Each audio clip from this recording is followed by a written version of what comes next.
So, make a combinator, name it sampled strings, and add in a line mixer 6:2, followed by NNXT. Initialize NNXT and open it up. Now right click inside the sample column and let's add in those samples. Click Browse Samples, and I'm just going to find them. I've cut up a string sample I found on freesound.org, which is a great website for random little samples. And that's this one here.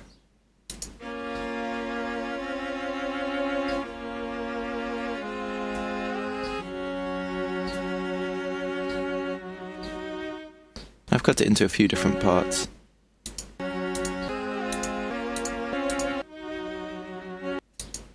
I did it in Sonar, which is what I'm comfortable with audio, but you can do it in your audio sequencer of choice.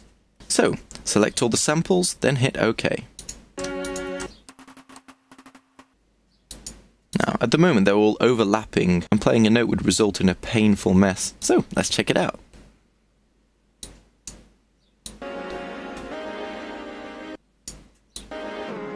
Which would be great for some evil dubstep, but we're going for pretty here, so we'll have to resort to ordering these string samples. So let's do that. Fortunately, I found a quick way to do it. Select them all, then right click and select, down the bottom, it says Auto Map Zones Chromatically. This assigns each sample a note on the keyboard from C1 upwards. Now we can go into the sequencer again, and if we scroll down to C1, all the samples are playable. Sweet! I'll just add in some notes now. So if I solo them out, I've just added in these notes. I've simply cut up the sample a bit.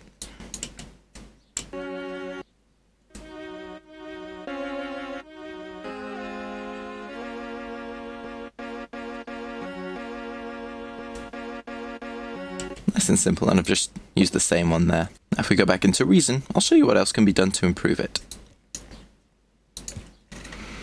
First, we're going to make an EQ, right-click, Create, M-Class Equalizer. We can also hide this away, just so it doesn't get too messy.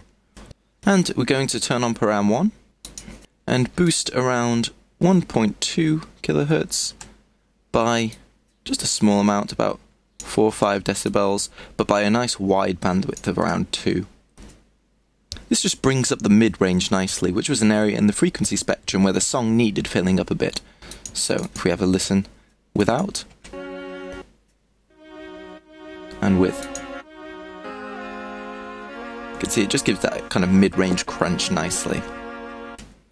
Then we're going to add an RV7000 unit to the mixer. So right-click, Create RV7000 Advanced Reverb, and we're going to change it to all the Met, taking up the decay to about 3/4, so it's a bit of a longer tail, and then the aux to about half, so it's nice and prominent. Now take a listen.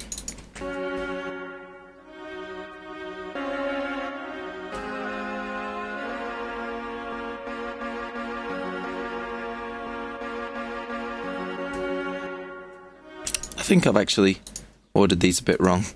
If I take the SS1 up to the top, and now you can actually see this one's assigned to that key there. If we just move it down to C and move this one up to the C sharp, it should sound a lot better.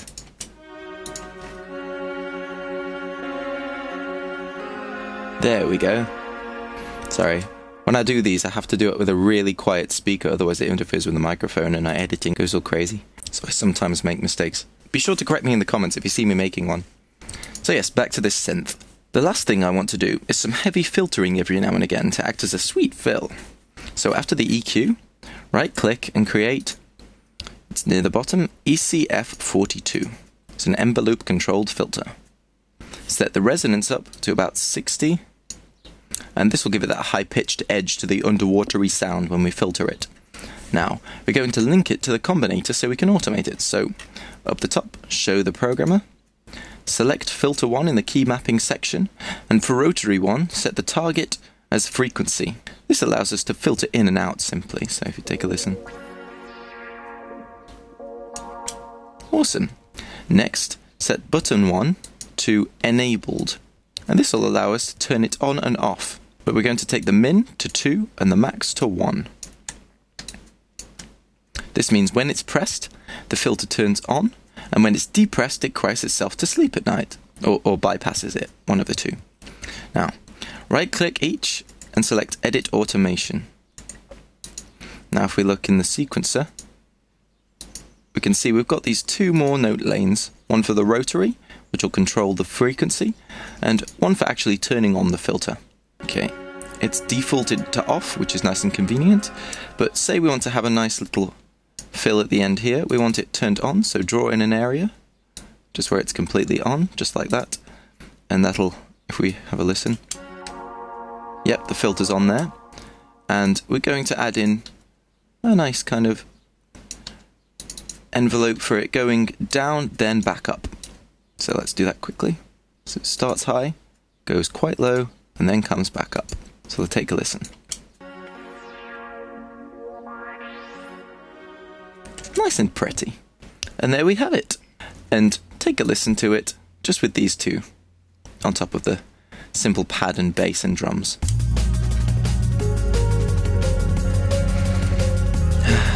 Gorgeous.